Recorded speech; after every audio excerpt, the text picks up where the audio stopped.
My dear, I'm afraid we're going to have to stop eating chocolate. There's a shortage this year. That means things are going to get ugly real fast.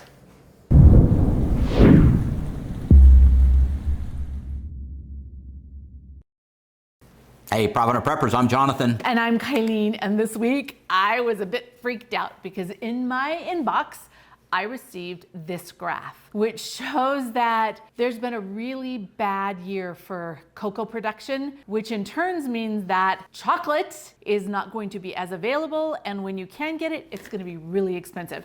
Right now, it hasn't affected what we've got going on. So yeah, chocolate's still gone up a little bit, but our future shows that chocolate might be in short supply. And I thought, well, maybe she's just overblowing it, but okay, I did a little research. I like to do a little research from time to time.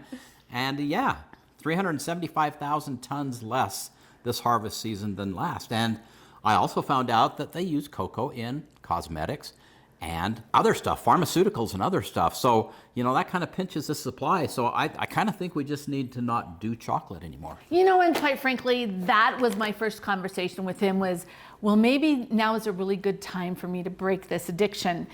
But then I quickly thought.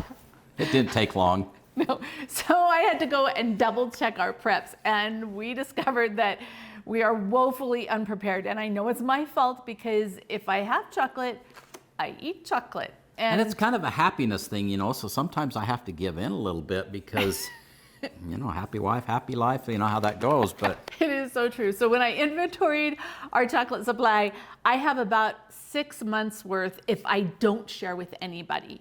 But if I make anything for the kids or the grandkids or give him a bite, that means I have significantly less. With as many people in our family, that means it's probably down to less than a month. So I decided that I needed to go stock up with as much as my budget would allow. And that's what you see in front of here. So I made a little trip to Costco, and there were 2 different forms of chocolate that I bought. We could have bought all kinds of different stuff, but it's a lot more expensive. And any chocolate that has other ingredients in it, such as nuts, your shelf life is significantly reduced, which really doesn't matter because it's not going to sit on our shelf for very long. It doesn't sit very long.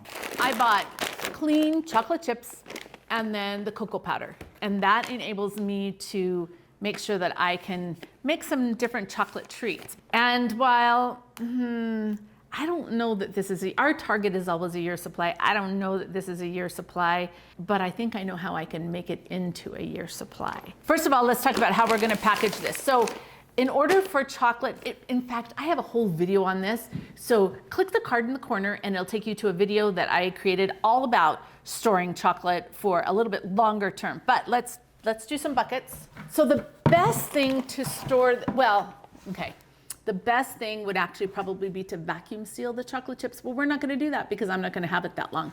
So we are going to take and make 2 identical buckets, and then we're gonna talk to you about it. Shh, I'm gonna show you the very last important thing to do. We are going to label these lima beans. Now, John loves lima beans, but he wouldn't dare touch my chocolate. But now, when the kids come over and say, hey, Mom, do you have any chocolate? I'll just be able to say, oh, looks like we only have lima beans. And then maybe this will be my chocolate stash. What do you think? Will it work? Okay, it won't work. I need more chocolate, but I actually can't buy more chocolate because this is all that my budget will allow. So I will have to learn how to, what's that really bad word that you use? Ration? Ration. Ration. That's a novel idea. I don't like rationing at all. In fact, I have a friend who sends me a meme every Wednesday morning, a chocolate meme, and it totally makes my week. But seriously, I can't grow cocoa. My climate won't allow it. And so I either need to store enough to last or get rich really quick so that I can buy it at whatever price. Or break the addiction. Break the addiction. Cocoa powder actually has the longest shelf life of all of the chocolates. So for today's question of the day, I would love it if you would share your favorite recipes using cocoa powder. Comment below. And thanks for being part of the solution.